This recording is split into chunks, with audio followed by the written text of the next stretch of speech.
இந்த மழை நேரத்தில் என்னதான் சாப்பிட்டாலும் முறுக்கு சாப்பிட்ற மாதிரி இருக்கவே இருக்காதுங்க. அதுக்காக இன்னைக்கு நான் கிறிஸ்பியான பீட்ரூட் முறுக்கு தாங்க செய்ய போறேன். இதுக்கு நான் 1 கப் பீட்ரூட்டை நல்லா சாறு எடுத்து வச்சிருக்கேன். அடுத்ததா 50 கிராம் உளுந்தம்பருப்பை வறுத்துட்டு, அதாவது கருக விடாம வறுத்துட்டு இந்த மாதிரி பவுடர் ஆக்கி எடுத்து வச்சிருக்கேன். இப்போ அகலமான பவுல்ல 300 கிராம் அரிசி மாவு, நம்ம வறுத்த உளுந்தம்பருப்பு இது ரெண்டையும் சலிச்சு எடுத்துக்கிட்டேன். இப்போ அடுத்ததா 1/2 spoon salt, 1/4 teaspoon omapodi, 1/2 spoon மிளகாய்த்தூள், 1 ஸ்பூன் எள்ளு, அடுத்ததா 1/4 டீஸ்பூன் பெருங்காயத்தூள், 1/2 ஸ்பூன் உருக்கின வெண்ணெய். இது எல்லாத்தையும் ஃபர்ஸ்ட் நல்லா மிக்ஸ் பண்ணிட்டு இப்போ கொஞ்சம் கொஞ்சமா நம்ம பீட்ரூட் ஜூஸை அந்த மாவுல சேர்த்து நல்லா மிக்ஸ் பண்ணிக்கலாம்.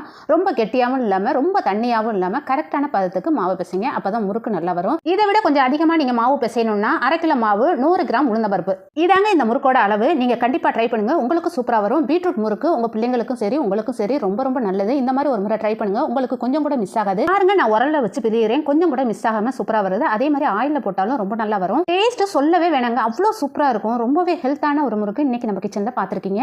நீங்க நாளைக்கே ட்ரை பண்ணி உங்க பிள்ளைங்களுக்கு கொடுங்க, ரொம்பவே